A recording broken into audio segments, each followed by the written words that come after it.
Hey Optimancers, Chris here. I've been discussing Monsters of the Multiverse. I talked a little bit about the monster design in that book. I went over the changes to the 33 playable races in that book. I discussed the races that I think got the biggest boost in power. I discussed the races I thought got the biggest decreases in power. And today what I want to talk about are the races I think got features that I really want to try. In some cases, these are features I think are pretty powerful. In other cases, not necessarily so powerful, but at least unique and interesting, something new. And I love trying new stuff. Now, most races in this book had some changes. A lot had features added, but those features tended to look very similar. We had lots of features that give advantage on saving throws to avoid or end a condition. We have a lot of creatures that got resistance to a certain kind of damage. We got a lot of creatures that got the ability to cast certain spells, and those tended to be once per day for free, or you could use your spell slots to continue to cast them. But there were a number of entries in this book where races got features that were very unique. And those are the features I want to try. I love trying new stuff. And there's 5 races here that I think I'll be making some characters for because they have features that I want to see what I can do with. So today I'm going to talk about the 5 races I think got interesting features in Monsters of the Multiverse. First up is the Kenku. So the Kenku got an interesting feature called Kenku Recall. This was a replacement for Kenku Training. Now Kenku Training gave you proficiency in 2 skills from a set list. Kenku Recall gives you proficiency in 2 skills of your choice. Any skills in the game are fine. But you know what? There's lots of ways to get more proficiencies. But in addition to that, they got the ability to make an ability check using any skill in which they have proficiency, and they can give themselves advantage on the check. And they can do so a number of times equal to the proficiency bonus per long rest. Now, there are certain skill checks that aren't hard to get advantage for. The one that comes to mind immediately is athletics, because if we are a barbarian and we're raging, or we're a rune knight and we're giant size, we would have advantage on all strength ability checks, which would include athletics. But if we want a wider variety in skills that we can get advantage on, that is not so easy to do. Now there are spells that can do it. You can do like an enhance ability in whatever ability you're going to do, but then we're both using a spell slot and using our concentration. In this case, we don't have to worry about any of those things. We just have the advantage when we want it on the skill we want it on. So if you want a character that specializes in skills, there are a number of ways you can do that, and you can actually have a very wide range of skills and have very high chances to succeed on any of those skill checks. I have a build on my own channel that does that. The thing is that in order to make that really work, it often requires significant level investment. And the issue with that is that if we are going to wait all these levels to become an expert in skills, well, the main challenges where skills were needed tend to be lower levels. At higher levels, we often find other things kind of replacing skills. They can be class features, subclass features, spell casting, and a lot of the challenges that previously we might have relied on skills for, we might not rely on skills for anymore. So if we want to make a skill expert character, actually the point where they're going to be the most effective are in lower level games. And with Kenku, we're getting these advantages right from level 1. We're talking 2 extra skills. Let's say we're a rogue, that's 6 skills altogether. Then we're going to have a background, that's 8 skills altogether. And we can get advantage on any of those skills when we need it, even though it's a limited number of times. We can actually make a pretty effective skill expert. And it's not a skill expert where we have to actually devote the entire character build to skills. We just take this race, and it's basically built in, and now we can actually focus on other things as well. So we can be a more rounded character than just a character that focuses on skill use. So Kenku is definitely a race I want to try in some builds, since they have this really cool feature, Kenku Recall. So Kenku is number 5. Number 4 is the Hobgoblin. So the Hobgoblin got some major thematic changes in this book. And they got one feature that is very unique, and that is Fey Gift. You can use this trait to take the help action as a bonus action. Now that's not entirely unique. We actually have a subclass of rogue that can do that. I believe it is the Mastermind. And here we can do it a number of times equal to our proficiency bonus per long rest. But starting at 3rd level, we also add something else whenever we use that help action. We can choose either to give a number of temporary hit points equal to a d6 plus our proficiency bonus to both ourselves and the creature we're helping. There's the ability to give a bonus to walking speed to both us and the creature we're helping. And there is the ability to impose disadvantage on the creature that the helped target attacks. Now, none of these 3 things are ultra powerful, but there is a fair bit of versatility built in. So let's say our hobgoblin is helping out in combat. So we're going to help somebody with their attack roll. So we are giving them an offensive bonus. That's what the bonus action help action will do. But in addition, we're choosing either a temporary hit point bonus to both ourselves and the person we helped, or a mobility bonus to ourselves and the person we helped, or a defensive bonus to basically everyone.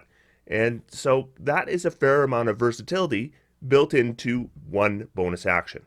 Now, I don't think this is a super powerful feature. We're talking about limited use. We're talking about the help action, right? Now, it's a bonus action, and that's nice. And we're getting the rider, and that is nice too.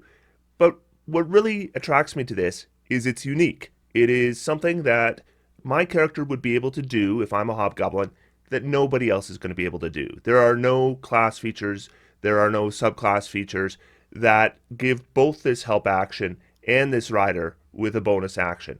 So this is, again, a feature that I definitely want to see in play. I want to also try it myself. Number 3 on our list is the Earth Genasi. Now, the Earth Genasi got a feature I thought is very interesting, and that's Merge with Stone.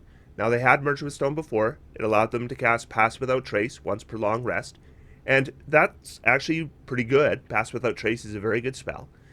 They can still cast Pass Without Trace starting at 5th level, and they can use their spell slots to do it. And again, I think that is useful. I don't necessarily think that's unique, though. I mean, we can get Pass Without Trace. There's lots of ways to do that. But the thing that is interesting here is that you know the Blade Ward cantrip, you can cast it as normal, and you can cast it as a bonus action a number of times equal to your proficiency bonus, regaining all expended uses when you finish a long rest.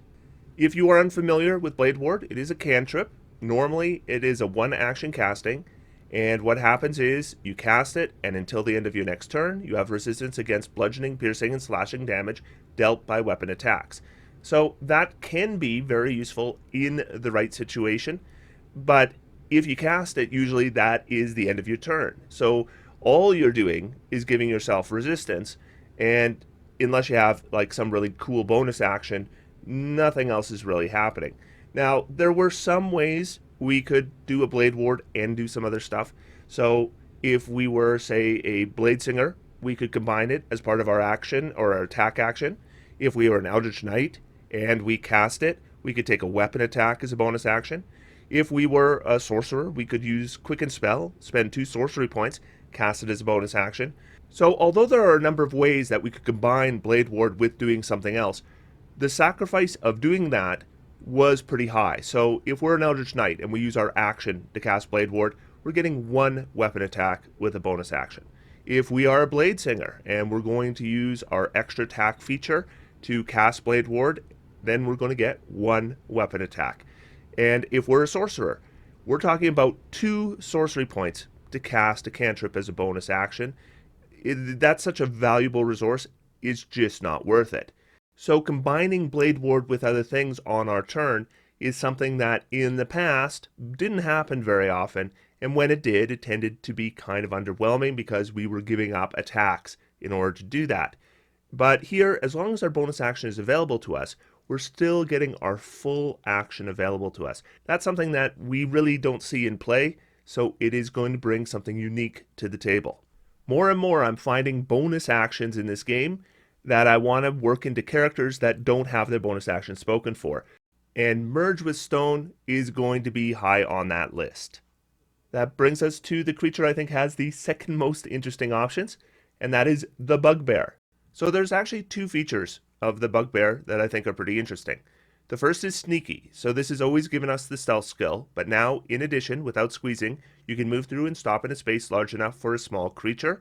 Now, the wording here is a little bit weird or suspect because our size can change, so this should probably read you can move through and stop in a space large enough for a creature one size smaller than you, and that's probably the way I would run it, because otherwise we could get into some pretty silly situations. Like your character, let's say you're a Rune Knight and you become large, then somebody does enlarge reduce, you become huge. Maybe you're a Moon Druid. There's ways to become huge creatures. I think you could even become gargantuan creatures eventually. And so what are you going to have? You're going to have this character that's gargantuan moving through a 2.5 foot hallway? I don't think so. What I find interesting about this feature, though, is so let's say I am a medium sized bugbear and I'm going to use the sneaky feature. So I'm in combat. Normally, if you want to move through another creature's space, if they're an enemy of yours, they need to be 2 sizes bigger or smaller than you. So if we were medium sized, that means we wouldn't be able to move through enemy squares if they were large sized. However, the way I read sneaky here, that is a space large enough for a small creature to pass through. So I would think the way this is written, this would have combat applications. Now, the thing I find really interesting here is this doesn't just provide a mobility that other medium creatures wouldn't have in combat, but because of our long-limbed feature, our ability to attack the enemy we want to attack would be greater than ever before. And often when we're playing a character, especially if we're using melee weapons, even if they're reach weapons, we can't always get at the creature we want to be attacking. But the bugbear now is going to have far more ability to do so. But the feature that really impresses me with the bugbear that I want to try is surprise attack. So now, if you hit a creature with an attack roll, the creature takes an extra 2d6 damage if it hasn't taken a turn yet in the current combat. This is 100% a feature I want to work into a build. We would want that build to have a great initiative score. We'd want them to have good stealth score to try to maybe get surprise and even get more turns when a creature hasn't taken a turn yet. Something like this would work really well with, say, the Assassin subclass, which gives you advantage on attacks against creatures that haven't taken their turn yet in combat, or gives you automatic criticals when you surprise a creature. And here, we would add that 2d6 damage to our base weapon damage, and if we are getting automatic criticals, then it's 4d6 damage. And then, of course, what I'm thinking is, how can I make more attacks on that first round if I've won initiative? And there are a number of ways we can do that. So then I start thinking about all the things I'd want to fit in a bugbear build, and suddenly I realize this isn't something I can do in my head. I'm going to need to play with a build in order to make the most of this, and I love that. So when I'm looking through these features, especially features that we haven't seen anywhere else up to now, what is really attracting me to certain features are, is this something I want to try working around a build? Is this something I want to actually try and play? Is this something I want to see other people play? Is this something that is really unique? This one checks all those boxes. That brings us to number 1 on my list. This is the race I think got the most interesting new and unique feature in this book, and that is the Kobold. Now, we know the Kobold gave up a lot. They took away pack tactics from the Kobold, and that is devastating. But Grovel, Cower, and Beg was removed and replaced with Draconic Cry, and what this did is it took a feature that was honestly very bad. Grovel, Cower, and Beg was not a good feature. Draconic Cry is a good feature and really interesting. So this feature is going to use our bonus action. So once again, we see an interesting bonus action. A lot of interesting bonus actions added in this book. So in this case, we use our bonus action. We let out a cry at our enemies within 10 feet of us, and until the start of our next turn, we get advantage to attack those enemies. But in addition, our allies get advantage to attack those enemies as well. And we can use this trait a number of times equal to our proficiency bonus, blah, blah, blah. So I want to explain why I've put this number 1 on my list. So first off, I do not think this is as powerful as Pack Tactics was. Pack Tactics was an unlimited resource that didn't use your bonus action, that gave you advantage almost all the time. Now, with Draconic Cry, super limited use, and it is using your bonus action. The reason why I think this is so interesting is, now I compared this feature already to the Fighting Spirit feature from the Samurai, and when it comes to giving ourselves advantage, I think it's really comparable. Both use your bonus action, both are limited in use, but this one here I think is just so much more interesting because we're also giving our allies advantage. Because If it's talking about giving ourselves advantage, that's something I want to work my build around. I want to figure out how am I going to take advantage of that when it comes up. Since it's so limited in use, I want like burst actions that can really take advantage of the advantage we're getting from Draconic Cry. But in addition, this is the only feature that I've talked about so far where I would really want to talk to the other players and explain that, hey, I'm going to be giving you advantage multiple times for your entire action. And then they can make characters that can make the most use out of my feature.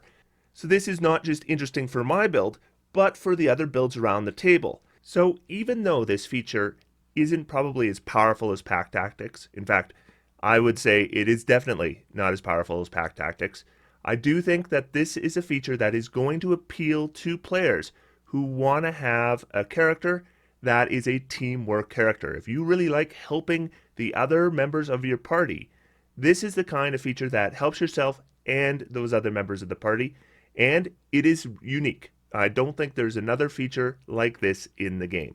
So if you want a preview of the builds you will likely see on this channel in the future, you're likely going to see a Kenku, you're likely going to see an Earth Genasi, you're likely going to see a Bugbear, you're likely going to see a Hobgoblin, and you're likely going to see a Kobold, because all of these races are now providing features that are truly unique, that you could make a build around, and I think are going to give an experience that you haven't had at the table playing Dungeons & Dragons up to now. So that is the end of my Monsters of the Multiverse series. I hope that this is going to be informative to you and help you make that decision whether you want to use this book or not, because this is one of those books where you don't necessarily need it.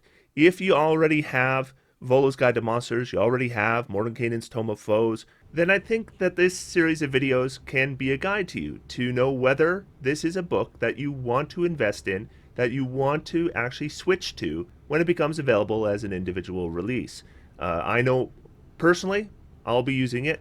I generally think it is an improvement over what we had before. There are exceptions, of course, to that, but overall, I would say I think it's better than what came before it. So I'll be switching, but I'll be interested to know, are you going to switch? Let me know in the comments down below. Otherwise, until next time, I'm going to sit back, relax, and have some fun. D&D is for everyone. Thanks, everybody, and I'll talk to you soon.